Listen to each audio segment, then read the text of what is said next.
засгийн газрын үйл ажиллагаатай холбоотой дээр бас хэлэх нэг санаа байгаа юм аа. Ер нь бусад улсын засгийн газар чинь бол парламент шиг хуралдаа суугаад байдгүй юм байлээ шүү.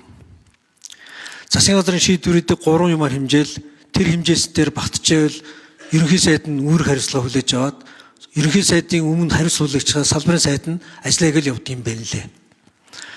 3 хэмждэг зүйл нь юу вэ гэхээр явуулж байгаа бодлого чинь хүний эрх болон хуулийн засаглалд нийцж байгаа мүү гэдэг дээр нь хууль зүйн яам нь хяналттай байл. Төсөв мөнгө санхүүгнөөс нь хүрх юм уу гэдэг дээр нь сангийн яам нь хяналттай байл.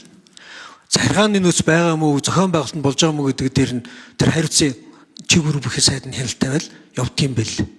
Яг энэ зохион байгуулалтыг араас нь дагаад парламент энэ чиглэлээр хяналт тавьдгийм байл. Манайд хүний эрхийн үндэсний комисс гэж байгаа. Хүний эрхийн омбудсман гэж нэрлэв яа нь вэ? Өнөөдөр энд тэдний төгөлд бас орж ирэх ёстой. Засгийн газрын үйл ажиллагаа яагаад За 1 минут нэмж өгье. Улсын хурлын дараа баярлалаа.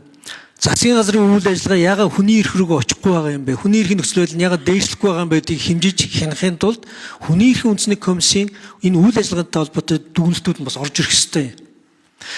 Сая учир сайд бас хөглөж байгаа шүү байна.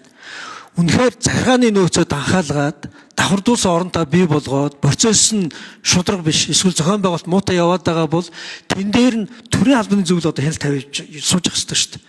Төрийн албаны зөвлөлд зүгээр тэнд хөнлөн хэвтэж явах биш. Парламентын хэлтийг бид даасан байдлаар хэрэгжүүлж байгаа мэргэжлийн байгууллагынхаа хувьд улсын хурл руу дүгнэлтүүд оруулж ирээд гүйцэтгэх эрх мэдлийн байгууллагууд чинь зохион байгуулалт болохгүй байна. Мэргэжлүүдийн бос өвчнийх нь ур чадвар хүрэхгүй байна. Процесс нь болж өгөхгүй байх гэж байгаа бол энэ дүгнэлт одоо орж ирсэн энд яригдчих ёстой байхгүй юу? Гэтэл ганцхан аудитын дүгнэлт орж ирээд тэрийг тойроод хилцэж гин гэдэг бол улсын хурл хар харааны хувьд.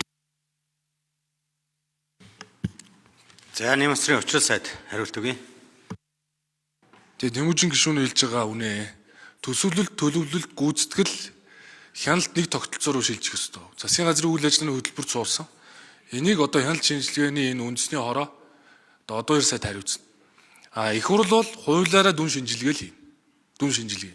Ингээд зөв тогтолцоо руугаа ингээд шилжээд явах ёстой гэж. Тэгээд түрүүн би хэлэхэд Монгол Улсын ерөнхий сайдын захирамжаар үндэсний баялагын сангийн хуулийн хэрэгжилтийг хангуулах ажлын хэсгийг ахалж байгаа хүн бол бий. Тийм учраас хамтарсан үедээ ямар нэгэн ашиг сонирхолгүй хүмүүс энд ажиллаж байгаа учраас үр дүн төрнө гэж бодож. Тийм учраас үүн дээр бол бид хамт байх ёстой. Энэ салбарыг ил тод болгох ёстой. Ярьдаг шигээ бүгдээрээ байх хэрэгтэй гэдгийг бас би хэлмээр байна.